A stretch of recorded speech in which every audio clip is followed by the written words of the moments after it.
AIS. Happy Friday. Just going to wait a couple seconds before I start this live video to end week 3 of the 6 and 6 campaign so that some people can join.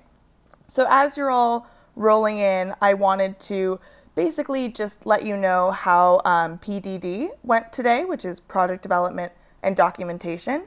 And I kind of wanted to just confirm some of the overlaps between this exam and last exam, which was PPD, Project Planning and Project Planning and Design. So before I actually let you know how I did, because if you tuned in last week at the end of the week and the week before, it's kind of wonderful to create that suspense and just hold you all there. So just to confirm some of the stuff that I was saying on Wednesday, after my exam last week, I went home and started to try and recall all of the questions that I was really getting stuck on, the topics that I might not have known 100%.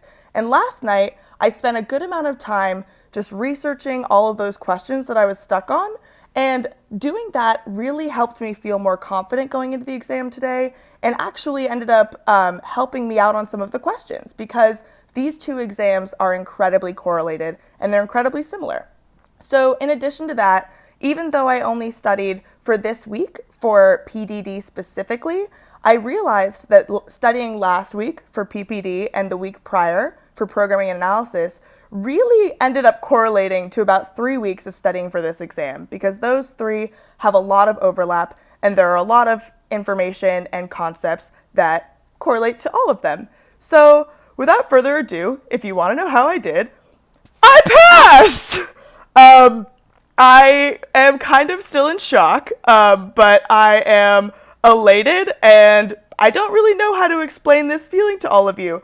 To be honest, as soon as I saw that provisional pass, I started crying, and the feeling was kind of eerily similar to the first fail of week 1, where you're not sure what happened, not sure if it's real, and you're just like, how do I still have more exams to do? So in a sense, passing is almost just as haltering as failing. But regardless, I passed and I'm so excited, but I'm still going to take this opportunity to share with you all some tips and tricks. And now that I passed the exam, they're a little bit more credible, I feel. So some study recommendations specifically for project development and documentation. First of all, knowing where in a CD set you can find certain info really helps, because especially in the case studies and when you're trying to flip through a bunch of different drawings, you want to make sure that you know exactly what page to go to. You want to know exactly the order and what they're actually covering on different drawings, like what scale they are, all that type of stuff. Then last night, I spent a significant amount of time looking through the International Building Code. That was something I regretted not doing last week and the week prior, and I can't begin to tell you how far that went in terms of not only making me feel more confident, but really understanding where all the codes come from, why they are the way they are, and how they correlate to both occupancy, building type, and scale.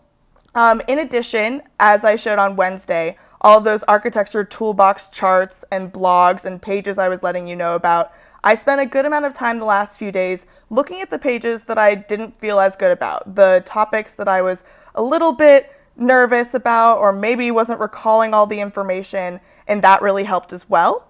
I also was perusing YouTube a bit and discovered that some amazing people out there, whoever you are, you're wonderful, have been creating playlists of just review topics and structures and systems and all these things. So I found a PDD review playlist specifically, and I was able to just watch a bunch of short clips that really touched on a number of different topics and systems. And that playlist actually included some ARE live sessions from Black Spectacles, some formulas that I might need to know, and other stuff. So yeah, that's just a few other tips for going into PDD. In addition, there's a number of testing strategies that I really, really learned only because I failed the last 2 exams and only because I actually went in and took an exam. So first of all, I skipped every single calculation question as I was going through the first 92 questions. So for those of you that don't know how this exam is structured, there's 92 questions that are either multiple choice or hotspot or just a normal test kind of question. And then there's 27 questions correlating to case studies. So for the first 92, I went through and I was like, okay, we're going to skip all the calculations and focus in on just the mental capacity required to think about integration. And then once I got through those first 92, I went back and did calculations. And I found that it actually helped me not waste a lot of time checking my answers too many times or questioning the formulas. And I was able to discern that a lot of the items have information that might not be necessary, or they have things that you just shouldn't be focusing on. But also by consolidating all of the calculation questions into one simple series, I was able to really hone in on that aspect of my brain and focus on that mental capacity as opposed to others. Then after that, I took my 15-minute break prior to going into the case studies so that I could recenter myself, breathe, eat some food, go to the bathroom, drink some water, do all the things to really just get your brain functioning again. Because trust me, at that point, I was 3.5 hours in and my brain was turning into mush. So taking that break and also doing your best to ensure that you have at least an hour or an hour and a half for the case studies is really critical because there's a lot of info and a lot of documents. So yeah, I did everything I could to make sure I had that amount of time. But even still, I went into the case studies and I started to freak out because there was a lot of documentation, there were a lot of drawings, there was IBC codes and this and that and all these things that I was like, oh my God, how am I supposed to understand these case studies? And so a pro tip for all of you, and this goes for all of the exams really, read the question before you go into detail on all of the resources that are supplied for the case studies. Because I learned that a number of the items don't even require the resources, or they require maybe just one drawing or one sheet or one resource. So really being strategic about how you're utilizing your time, how you're reading the questions, and doing all of that is critical.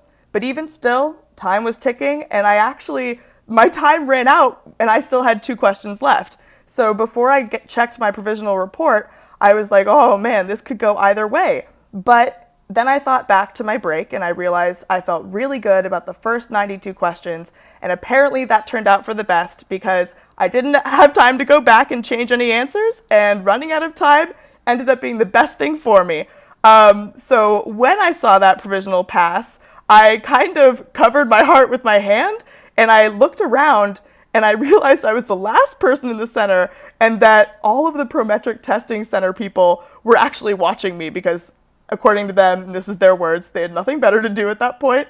And they all thought I was having a heart attack because I was just in such shock and I was freaking out about the fact that I had passed. And trust me, whether you pass or fail, it is a shocking feeling and there is nothing that you can do about that. But you just gotta keep moving and keep going on. And I just wanted to let you all know that it does work out. Keep studying, keep pushing, and I can't wait to go into week 4 now with 1 pass under my belt. So yeah, thanks for tuning in. Thank you to everybody that has been encouraging me and that has been supporting me and sending me other resources, and I can't wait to share that with all of you going forward.